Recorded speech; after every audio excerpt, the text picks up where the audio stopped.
Capítulo 2. Living la vida data.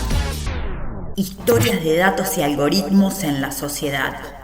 La mayoría de los cursos sobre alguna técnica usan una curiosa estrategia pedagógica. Empiezan por la solución y luego pasan al problema, al revés de cómo ocurren las cosas en la práctica. Posiblemente ustedes noten que una silla está medio inestable y luego de darse cuenta de que se debe a un tornillo flojo, van en búsqueda de un destornillador y no al revés. Casi todos los cursos se inician en el análisis de datos a través de algoritmos, los modelos, los lenguajes de programación, etcétera, etcétera. Y la típica clase de una técnica comienza explicándola muchas veces en términos formales. Y luego viene el ejemplo o la aplicación a la realidad. O sea, la clase sigue el proceso inverso al modo como ocurren las cosas en la vida cotidiana. Primero el destornillador y después la silla y el tornillo. Hay dos problemas con esta estrategia pedagógica. El primero es que pone a la solución por encima del problema y así muchos recién llegados al análisis de datos sobreentrenan en herramientas y no en la detección de problemas relevantes, pasando por alto la habilidad más compleja e importante, elegir qué herramienta usar para cada problema. El segundo es que la técnica es formal y plantea una barrera alta a la entrada de los recién llegados. La propuesta de este capítulo es hacer un breve recorrido por algunos usos relevantes de Big Data, algoritmos y estadísticas en problemas de la sociedad moderna. Será nuestro primer encuentro con las enormes ventajas de Big Data y aprendizaje automático, focalizando en el tipo de problema que pide a gritos la intervención de datos y algoritmos, y no tanto en los aspectos técnicos acerca de cómo se implementó la solución. Cuando se tiene un martillo, todos los problemas parecen clavos, decía el psicólogo Maslow. El objetivo de este capítulo es inducirlos a pensar en los clavos, los tornillos y las tuercas del análisis de datos y no tanto en las herramientas. No sea cosa que terminen martillando tornillos. Primer fragmento del capítulo 2 titulado Que vuelvan los iPhone lentos. Allá lejos y hace tiempo, cualquier baile incluía un interludio de canciones románticas, los lentos. Para muchos, la señal de que si algo tenía que pasar era en ese instante. Pero el tiempo, que todo lo puede, arrasó con ese medley de canciones antiguas que nos recuerdan Air Supply o Aja y otros artistas que nos visitan con concurrencia cada vez que se atrasa el tipo de cambio. Cada tanto, en alguna reunión de egresados de la secundaria, se escucha a un nostálgico reclamar que vuelvan los lentos, grito de guerra de los que añoran un pasado que no volverá. Un demográfico mediante, tal vez la masa de nostálgicos no sea tan pequeña y quizás haya espacio para un pingüe negocio dirigido a ese público. Y como el autor no logró reprimir sus instintos analíticos, escribió que vuelvan los lentos en Google y se encontró con que en Chile más de 35.000 personas firmaron una convocatoria que auspiciaba una empresa de snack, pidiendo el regreso del empalagoso género musical. En definitiva, el reclamo parece tener una base sólida, lejos de ser el lamento aislado de algún pelado beodo en una reunión de egresados. Bastante más acá en el tiempo, la empresa Apple parece encargarse puntualmente de que vuelvan los lentos, o al menos así opinan los usuarios que cada vez que sale un nuevo modelo del celular, sienten que el viejo se vuelve sospechosa y automáticamente más lento, como reclamando a gritos comprar el nuevo. Hay varios puntos a dirimir en relación con esta cuestión. En primer lugar, verificar si la masa de gente que siente esta lentificación es lo suficientemente grande como para darle entidad al fenómeno. En segundo lugar, es relevante dilucidar si en efecto los iPhones se vuelven más lentos o si solo se trata de una mera sensación, tal vez provocada por la envidia y la necesidad de autojustificar la compra de un nuevo celular. Por último, es importante evaluar si este fenómeno se da también para otras marcas de teléfonos inteligentes. La joven economista Laura Trucco tradujo estas cuestiones en acciones concretas cuando todavía era estudiante del doctorado en Harvard. Inteligentemente, Trucco notó que la percepción de lentitud de los iPhones debía reflejarse en búsquedas en Google que contuviesen conjunciones de palabras como iPhone, lento, y construyó una base de datos de identidad identidad de búsquedas de estos términos. Los datos muestran clarísimos picos cada vez que sale un nuevo iPhone. Es decir, la sensación de que el iPhone se vuelve más lento cada vez que sale uno nuevo no es una mera leyenda urbana, sino que tiene un correlato verificable en datos concretos que pueden ser estudiados sistemáticamente. Más aún, Truco encuentra que este fenómeno es inexistente para marcas alternativas como Samsung, que no presentan ningún pico de intensidad de búsquedas sobre la lentificación.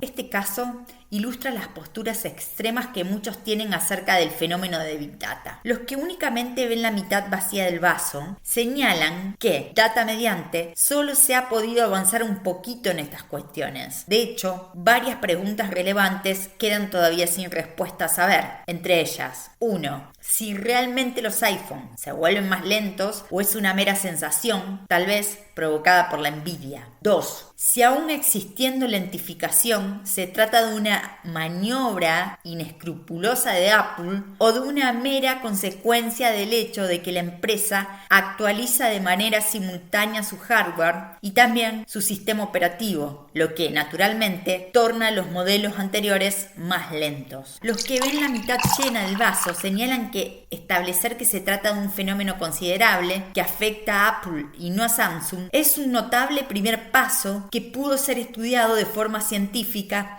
y reproducible sobre la base de algoritmos y datos inexistentes no hace mucho tiempo. Estos primeros pasos ocupan un lugar central en la historia de la ciencia. Salvando las diferencias, el gran paso adelante en la historia de la epidemiología lo dio John Snow, cuando en 1823 mostró contundentemente que la transmisión del cólera por el agua no era una habladuría, sino una apreciación fundamentada en datos concretos, echando por tierra la hipótesis de transmisión por aire. De forma análoga al fenómeno de los iPhone, la evidencia de Snow no puede ir más allá de establecer que el cólera se transmite por el agua y no por el aire, como se creía hasta entonces, pero sin explicar por qué. Las explicaciones causales y microbiológicas vinieron de otro carril, alentadas por el descubrimiento de Snow. Big Data permite dar muchos primeros pasos en términos de descubrir patrones que posibilitan ir más allá de la evidencia anecdótica, y lo hace sobre la base de un análisis preciso y ordenado como el de Laura Truco. La falacia de la correlación dice que es imposible inferir causalidad de meras correlaciones, y a tal efecto el análisis de Truco no es suficiente para distinguir entre explicaciones alternativas de la sensación de lentificación. Y así como preocupa caer en la confusión entre correlación y causalidad, también inquieta la reciente instalación de una suerte de metafalacia de la correlación que consiste en creer que ninguna correlación sirve para nada. Big Data y Machine Learning se mueven en este delicado terreno intermedio de correlaciones que no implican causalidad, pero que pueden sugerir patrones interesantes para el análisis. Hace muy pocos días, la empresa Apple reconoció públicamente el proceso de lentificación de sus iPhones y ofreció un sustancial descuento en el reemplazo de las baterías de los modelos viejos, en apariencia las causantes del problema. Nos encantaría creer que la reacción de Apple fue provocada por los resultados de Laura Truco, pero hacerlo implica caer en la falacia de la correlación, y no hacerlo es pensar que las correlaciones son inútiles. Tal vez sea interesante encarar una suerte de metainvestigación para ver cuál fue el efecto de la investigación de Truco en el cambio de la política de Apple.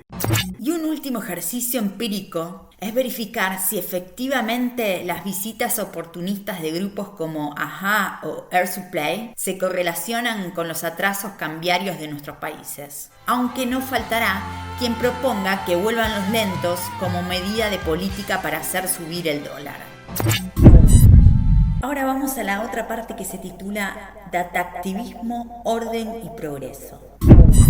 En On Writing Well, acerca de escribir bien, el escritor William Zinsser dice que la frase más importante de un texto es la primera. Todos reconocemos el comienzo de una obra. Así, una linda recomendación para el escritor novato es releer los comienzos de 100 buenos libros de su biblioteca, buscando esa magia a la que se refiere Zinsser. No parece algo difícil. A 2 líneas por libros, si en una página entran unas 40 líneas, los comienzos de 100 libros ocupan 5 páginas de material. El problema es que si uno quisiera trabajar en el bar, debería cargar los 100 libros elegidos o desarmarlos para quitarles a cada uno la primera página. A nuestros fines, lo que importa es que la ejecución de esa tarea se choca con la forma en que la información está organizada. Libros impresos. De tener la versión electrónica de los 100 libros, podrían cargarlos en una notebook y de contar con los servicios de un programador, podrían pedirle que nos arme un archivo de 5 páginas con los 2 primeros renglones de cada libro. Una tarea simple para cualquier profesional de informática. Esta cuestión ilustra un importante desafío para Big Data. Si los datos están, pero no sistematizarlos convenientemente, es casi lo mismo que si no están. En nuestro ejemplo, si bien el material relevante entra en 5 páginas, los contendrán los comienzos de los 100 libros. A menos que podamos apelar a la versión electrónica, no hay forma de enfrentar la tarea sugerida sin tener que lidiar con los 100 libros. Creer que la información está por el mero hecho que los datos existen es un serio error de principiante. Un punto crucial en la revolución de Big Data es que la falta de sistematización es la regla más que la excepción. Por su naturaleza espontánea, los miles de millones de datos de Big Data jamás vienen ordenados en una tabla prolija como una planilla de cálculo. Por el contrario, la sistematización previa es muchas veces la más importante de las tareas, en tal punto que una buena plataforma de visualización en forma de tablas o gráficos puede llegar a reemplazar el análisis. Y es justamente una inspirada tarea de sistematización de información pública lo que le valió al programador Manuel Aristarán el ingreso al laboratorio de medios del Massachusetts Institute of Technology, MIT, tal vez la meca de la tecnología, los medios de comunicación y el diseño. En 2010, Aristarán notó que la municipalidad de Bahía Blanca, su ciudad natal, usaba un sistema online en el que se podía consultar la ejecución del presupuesto público. Y si bien la información estaba disponible, el formato usado hacía muy difícil, cuando no imposible, responder preguntas muy elementales y útiles tales como cuánto se gastó en publicidad en el último trimestre o qué reparticiones del municipio gastaron más. En no más de una semana creó Gasto Público Bahiense, GPB, una versión amigable del sistema oficial que permitía realizar consultas sistemáticas acerca de la forma en que se ejecutaba el presupuesto de la ciudad del básquetbol y de Manu Ginóbili. Los datos son materia prima para la discusión. Con GPB tengo la esperanza de que algún bahiense se alarme o alegre por el dinero invertido en una cosa u otra, que se produzca la discusión que motive acciones transformadoras, escribió Aristarán en su blog en relación con los objetivos de GPB, consciente de que la transparencia abre una peligrosa ventana tanto a lo más claro como a lo más oscuro de la gestión pública. Y el escándalo no tardó en llegar. Primero los insultos. Aristarán es un tremendo mentiroso, además de malintencionado, un ignorante tecnológico, dijo un oscuro burócrata que se sintió afectado por las mismas acciones que condujeron a Aristarán al prestigioso MIT y a una exitosa carrera como programador, comunicador y actor social. Y a continuación, un rediseño de la página web del municipio que ahora incluía un molesto captcha que complicaba la tarea de Aristarán. La sigla se refiere a Completely Automated Public Turing Test to Tell Computers and Humans Apart. Prueba de Turing completamente automática y pública para diferenciar ordenadores de humanos. Es decir, una serie de preguntas o acciones muy simples para un humano, pero casi imposibles para un robot como el programado por Aristarán. Por su lógica, el CAPTCHA es la kriptonita de los robots. Tareas tontas para una persona, como la de señalar en un conjunto de fotografías cuáles tienen parte de automóviles, son muy difíciles de sistematizar y un ejemplo de las que se usan en el CAPTCHA para evitar que los robots computacionales accedan a cuentas de bancos u otros sitios con información delicada. Poner un CAPTCHA para acceder a la información pública es tan contradictorio como pedir un certificado de buena conducta para ingresar a la mafia. Pero la mejor ilustración de la naturaleza oximorónica de esta situación es la relatada por el propio Aristarán en su muy recomendable charla TED, cuando menciona que en una reparación oficial alguien se negó a brindar la información a un colega diciendo: no, esa información no te la puedo dar porque es pública. Luego de un par de años de GPB, una nueva gestión municipal tuvo una actitud más colaborativa. Y así es como en 2012, y por iniciativa de Aristarán, nació en la lejana ciudad del sur bonaerense un pionero y exitoso caso de gobierno abierto. Sin un sistema funcional que permite cruzar la información desde múltiples perspectivas, la disponibilidad online de datos de gestión es un gesto valioso pero inoperante, tanto como tener que cargar 100 libros en una carretilla al solo efecto de querer consultar los 2 primeros renglones. Se habla con preocupación de la posibilidad de que varios trabajos sean reemplazados por algoritmos. Sin embargo, el episodio que involucra a Aristarán sugiere una sana convivencia con robots que llevarán a cabo tareas que ningún humano podrá, como la de sistematización de la información relatada en este capítulo, tan importante como su análisis. A nosotros nos tocará devolverles la gentileza a los amigos automáticos, enseñándoles a reconocer dibujitos en una pantalla, a cantar apasionadamente un bolero y a que se animen al Martín Fierro luego de leer Aquí me pongo a cantar al compás de la vihuela, y a alzarse ante las arbitrariedades a las que nos someten varias instituciones, esas que ningún robot tendría ganas de ingresar. El siguiente fragmento se titula Un oasis de agua dulce en medio del mar de datos. En su canción El Padre Antonio y el Monaguillo Andrés, Rubén Blades, el icónico salsero panameño, cuenta la trágica historia del cura pacifista Antonio Tejera, asesinado a balazos junto a su monaguillo de 10 años mientras daba misa en un pueblito de El Salvador. Blades describe tierna y pícaramente al niño Andrés diciendo: le han dado el puesto en la iglesia de Monaguillo a ver si la conexión compone al chiquillo, y su familia está orgullosa porque a su vez se cree que con Dios conectando a uno conecta a 10.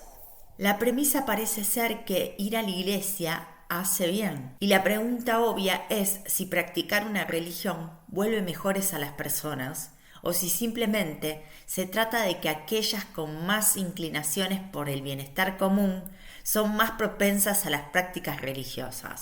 A fin de dilucidar esta cuestión, un experimentalista designaría aleatoriamente a un grupo de personas para que practique una religión y a otro no, de forma de ver cuál es el efecto causal de la religiosidad.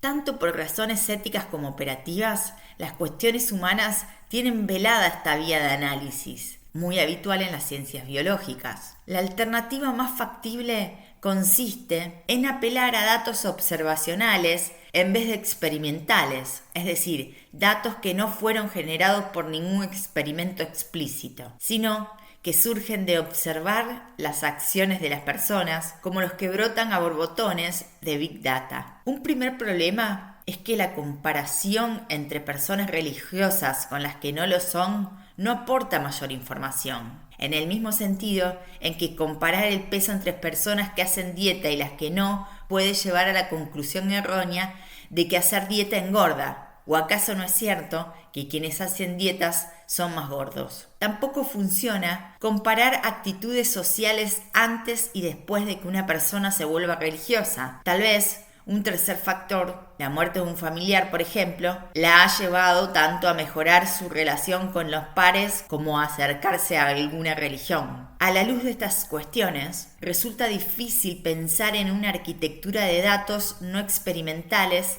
que permita echar luz sobre si es cierto que la religiosidad mejora a las personas. Ahora bien, ¿qué garantiza un experimento en relación con los datos? Una separación clara entre causa y efecto. Por ejemplo, si dividiéramos en dos a un grupo de personas, le asignásemos al azar una droga a una mitad y a otra no, y luego le midiéramos a todos la temperatura corporal, la diferencia de temperatura entre quienes tomaron la droga y quienes no debería ser ocasionada por los efectos de la droga bajo ciertas condiciones simples. Es decir, en este contexto, lo único que distingue a las personas de los dos grupos es que unas tomaron la droga y las otras no. De ahí que las diferencias de temperatura deberían atribuirse a la única cosa que ha cambiado entre ambos grupos. Por el contrario, si en vez de una elección al azar la droga es asignada a personas que manifestaron tener fiebre, la comparación de temperatura no es válida, ya que se confunden los efectos de la droga con los de la enfermedad, que hace subir la temperatura corporal. Técnicamente, cuando la causa se mueve de forma ajena al resultado del experimento,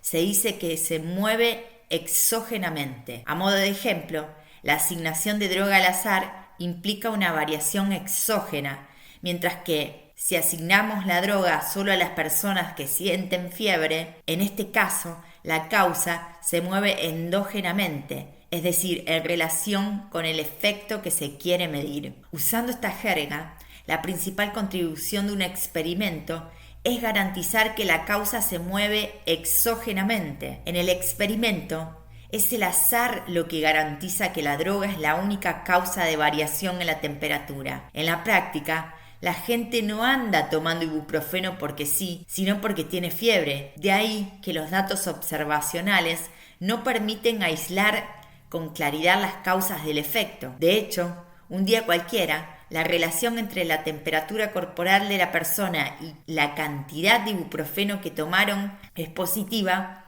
no porque el ibuprofeno haga subir la temperatura, sino porque quienes tienen fiebre lo tomaron y quienes tenían temperatura normal no.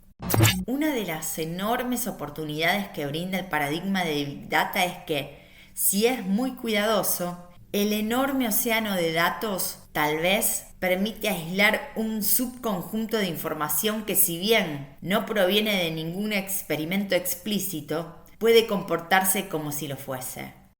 Y esta fue la compleja tarea que encararon los investigadores argentinos Botán y Truglia, a fin de estudiar si es realmente cierto que la práctica religiosa hace mejores a las personas. El objetivo entonces consiste en buscar en el océano de datos información de actitudes sociales y religiosidad cuya correlación pueda interpretarse como casual, es decir, como si proviene de un experimento. Una tarea bien difícil, como veremos. El 23 de agosto de 2003, el ex sacerdote y abusador Johann murió en la cárcel de máxima seguridad del estado en Massachusetts, estrangulado y golpeado por otro preso. Johann cumplía una condena por abusar de más de 130 niños durante casi 30 años de servicio. Cualquiera se horroriza ante este tipo de noticias. De hecho, los sucesos en los que se vio involucrado Johann devinieron en un escándalo mediático mayúsculo en 2002. Botán y Truglia parten de la premisa razonable de que la difusión mediática de estos aberrantes episodios tiene un impacto negativo sobre la religiosidad de las personas. Y también notan que el timing de los abusos no sigue ningún patrón temporal obvio, es decir, ocurren en fechas más o menos azarosas. Consecuentemente, y en los términos antes descritos, la difusión mediática de estos escándalos sexuales que involucran a curas debería producir una variación exógena en la religiosidad. Supongamos, por ejemplo, que en un barrio ocurre un escándalo sexual que involucre a sacerdotes. Esto provocaría una caída en las prácticas religiosas. La gente va menos a misa o desiste de anotar a sus hijos en colegios religiosos, y también un cambio en los comportamientos sociales promovidos por los valores religiosos, donaciones, participación en actividades caritativas, etc. Esta caída en la religiosidad debería interpretarse como si proviniese de un experimento. ¿Y por qué? Porque los abusos no ocurren siguiendo un patrón temporal. Es como si ocurriesen al azar a lo largo del tiempo. ¿Qué rompería la naturaleza exógena de estos cambios? Por ejemplo, que los casos de abusos ocurriesen como reacción a la falta de compromiso social de la gente. Es decir, si macabramente los religiosos saliesen a cometer abusos como reacción a la falta de religiosidad. En esta circunstancia, la causa, el cambio en la religiosidad, no se mueve de forma exógena, sino endógena, es decir, en relación con el efecto que se quiere medir, el comportamiento social, como cuando un analgésico no es asignado al azar exógenamente, sino solo a personas que tienen fiebre endógenamente. Es la naturaleza azarosa del timing de los casos de abuso justamente lo que garantiza que estos son una auténtica causa y no una consecuencia. Es importante aclarar que lo de azaroso se refiere a cuándo ocurren los abusos. No hay nada de azaroso en que se cometan abusos. Ahora, hay dos problemas. Uno es cómo medir variables tan difusas como grado de religiosidad o actitudes sociales. El otro es reunir una cantidad de eventos suficientes como para que los resultados tengan cierta credibilidad estadística. Bothan y Tuglia encararon esta ciclópea tarea. En primer lugar, construyeron una masiva base de datos que permite identificar 3.024 episodios de abuso sexual en los Estados Unidos para el periodo 1980-2010.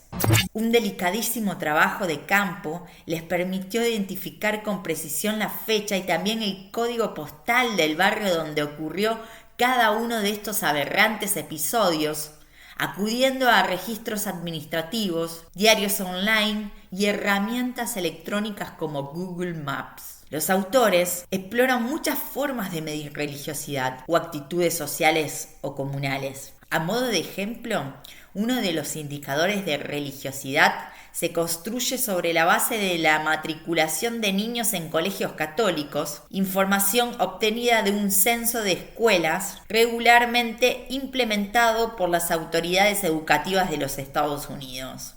Otro ejemplo, las variables prosociales, como la contribución a entidades benéficas, pueden medirse también sobre la base de encuestas. En síntesis, un milimétrico trabajo conceptual permite construir una base de 3.024 casos en que se observa el grado de religiosidad y la intensidad de actitudes prosociales antes y después de cada uno de los eventos lamentables. Una vez más, es la naturaleza azarosa del timing de estos episodios lo que permite aseverar que estos cambios en la religiosidad fueron provocados por sucesos aberrantes de forma completamente exógena al evento que se trata de medir, las actitudes prosociales. Los resultados del estudio son sorprendentes. En primer lugar, Bothan y Tuglia encuentran que, efectivamente, los escándalos sexuales tienen un impacto negativo en la participación en actividades religiosas. Sin embargo, esta caída en la participación activa en la religiosidad no tiene efectos considerables sobre las actitudes prosociales ni sobre las creencias religiosas de las personas. Es decir, contra lo que la hermosa canción de Blade sugiere, la religiosidad per se no parece cambiar las actitudes prosociales de las personas. Los autores someten estas conclusiones a una enorme batería de tesis y mediciones alternativas, como puede consultarse en el puntilloso estudio científico publicado en una prestigiosa revista internacional. Esta historia ilustra elocuentemente una de las principales oportunidades del paradigma de Big Data. Es un trabajo inteligente y meticuloso el que permite ir de una masiva cantidad de datos anárquicos y en apariencia inconexos, de censos, encuestas, diarios online, etc., a un subconjunto pequeño pero que puede ser estudiado como si hubiese provenido de un experimento, aun cuando dicho experimento jamás fue implementado. Los 3024 datos del estudio parecen ínfimos en relación con los peta o zettabytes mencionados en el capítulo 1, si bien provienen de una copiosa cantidad de información que nadie dudaría en calificar como Big Data, que luego de un meticuloso trabajo de sistematización pudo ser curada para medir un fenómeno concreto. Entonces, una de las principales ventajas de Big Data es que el océano caótico de datos puede contener alguna dosis de datos puros y cristalinos que pueden echar luz sobre cuestiones complejas como las aquí relatadas. La canción de Blades concluye: Antonio cayó hostia en mano y sin saber por qué. Andrés se murió a su lado sin conocer a Pelé. Por el contrario, Johan supo exactamente por qué murió, y fue la naturaleza aleatoria de la frecuencia de sus aberrantes hechos lo que le permite al analista detectivesco encontrar en la masividad de Big Data un canal preciso que conecta la causa, la religiosidad, con el efecto, las prácticas sociales, los valores. Último segmento titulado Big Data y la medición de la pobreza en Ruanda.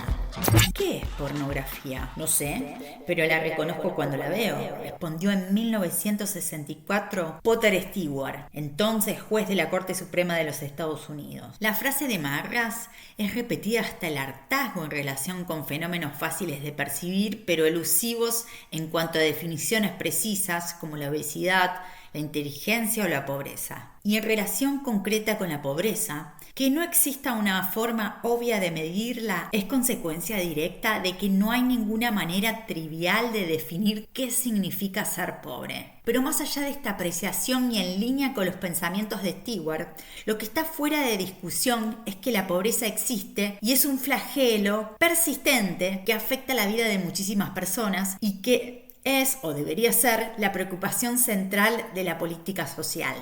La medición moderna de la pobreza surge de una suerte de acuerdo social, técnico y comunicacional que sopesa las ventajas y desventajas de miles de formas de definir qué es ser pobre. Miles no es una exageración. Un estudio reporta que aún restringiendo el análisis a las mediciones sobre la base de ingresos, una simplificación decididamente grosera, existen unas 6.000 formas de medir la pobreza que surgen de considerar las distintas alternativas involucradas en la fórmula de pobreza. En países de desarrollo intermedio, como los de América Latina, la medición de la pobreza se hace sobre la base del llamado enfoque de líneas, que consiste en cotejar el ingreso de un hogar contra una línea de pobreza, el valor monetario de una canasta de bienes que una familia tiene que poder comprar para dejar de ser pobres. Entonces, este enfoque, llamado de incidencia, requiere relevar los ingresos de las familias y los precios de bienes de la canasta. En la Argentina se usa la encuesta permanente de hogares que se realiza 4 veces al año y, entre otra información socioeconómica, pregunta cuáles son los ingresos por hogar. Los precios de los bienes de la canasta se relevan a través de la encuesta de precios. Sin entrar en detalles, se trata de una costosa tarea que requiere un gran aparato institucional a fin de garantizar tanto que las cifras resultantes sean creíbles y representativas de la población, como comparables entre regiones y a lo largo del tiempo. África Central enfrenta una situación compleja no solo por la severidad y persistencia de la pobreza extrema, sino también por su debilidad institucional que hace imposible pensar en encuestas sistemáticas. En 2015 se publicó un estudio en la prestigiosa revista Science que ilustra el enorme potencial que tiene Big Data con respecto a estas cuestiones. Ruanda es un país extremo en términos de pobreza, azotado por un pasado de terribles guerras. Así y todo, los realizadores del estudio notaron que el uso de teléfonos celulares en este país es bastante más extendido de lo que muchos inferirían de su historia de privaciones, o por lo menos lo suficiente como para que exista una relación relevante entre la intensidad de uso de celulares y el bienestar.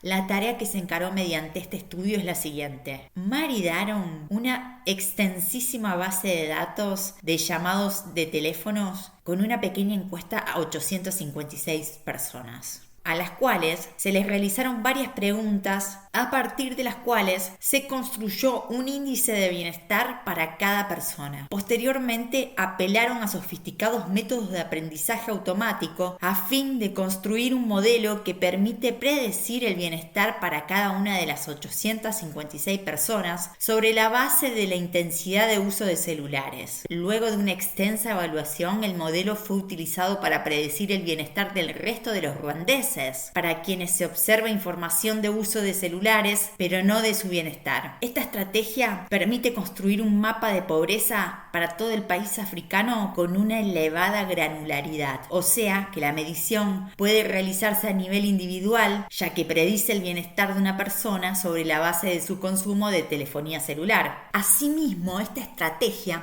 permitirá monitorear la evolución temporal de la pobreza en Ruanda y también recalibrar el modelo a la luz de mejores encuestas de bienestar o con más datos. Este caso muestra claramente las ventajas de Big Data en estas delicadas cuestiones sociales y también la relevancia de la interacción entre datos masivos, como los provenientes del uso de celulares, con encuestas tradicionales como la implementada en este caso para medir el bienestar. Desde el punto de vista técnico, la estrategia empleada en este caso es virtualmente idéntica a la usada por Google Flu Trends, una pequeña base de datos, la encuesta de bienestar en Ruanda, en el primer caso, y las estadísticas oficiales sanitarias en el segundo, es puesta a interactuar con una masiva fuente de información, el uso de celulares en Ruanda y la búsqueda de términos relacionados con la gripe A. Mucho se habla en los medios de que Big Data reemplazará la estadística tradicional. El caso de la pobreza en Ruanda y el de Google Flu Trends sugieren lo contrario, que hay mucho por ganar de la interacción entre la disponibilidad de datos masivos y las encuestas sistemáticas implementadas con medios tradicionales. Ya dijimos que el futuro no es el de David contra Goliat, sino de ambos interactuando en pos de un objetivo común. Ahora sí llegamos al fragmento final titulado Da Capo y dice: los 4 casos de este capítulo tienen algo en común. Directa o indirectamente, se basan en información masiva y espontánea propia de Big Data, pero difieren en la forma en la que extraen o usan esa información, ilustrando distintas facetas y potencialidades de análisis de datos. En el caso de los iPhone lentos, el principal uso del combo Big Data algoritmos es como herramientas de reconocimientos de patrones, en el límite de la tecnología y lo social. Se trata de una crucial tarea dentro de la ciencia de datos. Remontaremos a esta idea con más ejemplos en el capítulo 4. El ejemplo del gobierno abierto, en Bahía Blanca, destaca el hecho de que una importantísima tarea en Big Data es la sistematización de datos, muchas veces tanto o más relevante que el propio análisis estadístico. En el caso de los efectos sobre la religiosidad, sugiere que un crucial rol de Big Data es funcionar como una suerte de fuente primaria de información cruda que, con el debido procesamiento, puede producir datos limpios y ordenados como los que obtendría un agrónomo a través de un experimento. Finalmente, el caso de medición de la pobreza sugiere que Big Data y sus algoritmos pueden completar y quizás sustituir los mecanismos tradicionales de relevamiento estadístico. La mayoría de los escritos laudatorios sobre Big Data se refieren a sus logros en términos de predicción o reconocimiento de patrones. patrones. Este capítulo muestra que el potencial Big Data va mucho más allá de lo meramente descriptivo, pues resulta útil en roles clásicos del análisis de datos, como la evaluación de relaciones causa-efecto o la elaboración de estadísticas públicas. Habrán notado que nuestros 4 casos aluden muy tangencialmente a métodos estadísticos o algoritmos. Por el contrario, hemos dicho cosas elípticas tales como usando sofisticados algoritmos o sobre la base de un modelo, cada vez que la historia pasó cerca de alguna técnica. Esto, dice el autor, porque prometí que focalizaríamos en los problemas antes que en los métodos. Y esa será la tarea de nuestro próximo capítulo. Se fue a New York City, se fue a New York City.